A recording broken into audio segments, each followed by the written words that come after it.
খুঁটিনাটি রান্নাবাটি কুকিং চ্যানেলে আপনাদের সকলকেই স্বাগত জানাই। আজকে বানিয়ে নেব এঁচড়ের আচার। আসল কথা, গ্রীষ্ম তো প্রায় খুবই পড়েছে, তাই এঁচড় আর কিন্তু বেশি দিন বাজারে পাওয়া যাবে না। এবার তো সব এঁচড় পেকে কাঁঠালে পরিণত হয়ে যাবে, তাই আর কি তার আগে যদি এঁচড়ের স্বাদ সারা বছর নিতে হয়, তাহলে আচার বানিয়ে স্টোর করে রাখা যাবে বছর খানেক। তাহলে চলুন সমগ্র রেসিপিটা একবার শেয়ার করে নিই। এই জন্য প্রথমেই একটা এঁচড় ভালোভাবে কেটে নিতে হবে। কেটে এঁচড়ের যে টুকরোগুলো হবে সেটা মোটামুটি মিডিয়াম সাইজ রেখেছি। এবার এই কাটা এঁচড়গুলোকে একটুখানি বয়েল করে নেব, তাই এঁচড়গুলো একটু হাই ফ্লেমে সেদ্ধ করে নেব প্রেশার কুকারে। তাই বসিয়ে দিলাম প্রেশার কুকার, তাতে জল দিয়ে দিলাম অল্প একটু হলুদের গুঁড়ো। এরপর কেটে রাখা সমস্ত এঁচড় জলের মধ্যে দিয়ে প্রায় 2 থেকে 3খানা সিটি হওয়া পর্যন্ত অপেক্ষা করে নেব। 3খানা সিটি হয়ে যাওয়ার পর প্রায় 2 মিনিটের মতো প্রেশার কুকারটা রেস্টে রেখে দেব। এরপর প্রেশার কুকার থেকে বাড়তি বাষ্প বের করে ঢাকাটা খুলে নেব। ঢাকা খুলে দেখুন কি সুন্দরভাবে এঁচড়গুলো কিন্তু সেদ্ধ হয়ে গেছে। এরপর একটা ফুটো গামলার মধ্যে দিয়ে সমস্ত জলটা ছেঁকে নেব, যাতে এঁচড়ের গায়ে একটুও জল না থাকে।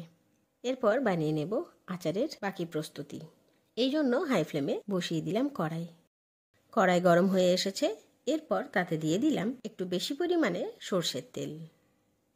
তেল প্রায় গরম হয়ে গেছে, তাই এবার সেদ্ধ করে রাখা এঁচড়গুলো তেলের মধ্যে দিয়ে দিলাম। এই সময়ে একটু বেশিক্ষণ ধরে এঁচড়টা ভেজে নেব, যাতে এঁচড়ের গায়ে অল্প জল না থাকে। যদি এঁচড়ের গায়ে জল থাকে এবং সেই অবস্থায় আচারটা করা হয়, তাহলে কিন্তু আচারটা নষ্ট হয়ে যাবে। তাই একটু বেশিক্ষণ ধরে উলট পালট করে খড়া খড়া করে মোটামুটি এঁচড়গুলোকে একটু ভেজে নেব। ভাজার মাঝখানেই দিয়ে দিলাম স্বাদ মতো হলুদের গুঁড়ো। এবার উলট পালট করে হলুদের গুঁড়োটাও এঁচড়ের গায়ে ভালোভাবে লাগিয়ে দিচ্ছি।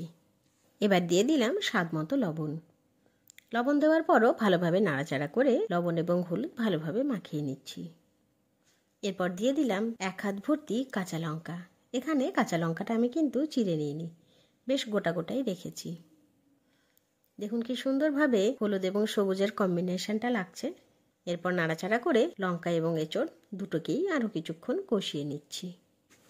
মোটামুটি এঁচড় এবং লঙ্কাগুলো কষানো হয়ে গেছে, তাই এবার একটা থালার মধ্যে সমস্ত ভাজা উপকরণগুলোকে ঢেলে নিলাম। এরপর একটু ঠান্ডা হতে দেব, মিনিট 5 মতো ঠান্ডা হয়ে গেলেই হবে। এর মাঝখানে আপনাকে বানিয়ে নিতে হবে আচারের স্পেশাল মশলা। সেই জন্য দেখে নিতে হবে আমার আগের ভিডিও, মানে কাতলা মাছের আচার, যেটা আমি আগে শেয়ার করেছিলাম। সেখানে কিন্তু আচার বানানোর যে স্পেশাল মশলাটা বানিয়েছিলাম, সেটা কিন্তু এখানে আমি ব্যবহার করেছি। তাই ভিডিওটা আর রিপিট না করেই সরাসরি আপনাদের দেখে নিতে হবে সেই ভিডিওটি।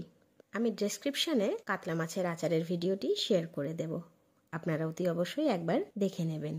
ঠান্ডা হয়ে গেছে। এরপর আমি কিন্তু ওই স্পেশাল আচারের মশলাটা ছড়িয়ে দিলাম কাঁঠালের গায়ে। মশলা ছড়ানো হয়ে গেছে। এরপর দিয়ে দিচ্ছি কিছু পরিমাণ ভিনিগার দিলে আচারটা বেশ অনেক দিন পর্যন্ত রাখা যাবে। এরপর আবারও একটু সর্ষের তেল ছড়িয়ে দিলাম। এরপর আলতো হাতে চামচ দিয়ে ভালোভাবে নাড়িয়ে সমস্ত মশলাটা মাখিয়ে দিলাম। দেখুন কি সুন্দরভাবে আচারটা কিন্তু তৈরি, আর গন্ধ এ তো বলারই নয়। অতি অবশ্যই বাড়িতে কিন্তু একবার ট্রাই করে দেখতেই হবে। এই রকম সুন্দর সুন্দর রান্নার ভিডিওস দেখার জন্য অতি অবশ্যই আমার চ্যানেল খুঁটিনাটি রান্নাবাটিকে সাবস্ক্রাইব করতে ভুলবেন না। অবশ্যই লাইক, শেয়ার এবং কমেন্ট করে জানাবেন আমার দেওয়া সমস্ত ভিডিওস আপনার কেমন লাগছে। ধন্যবাদ।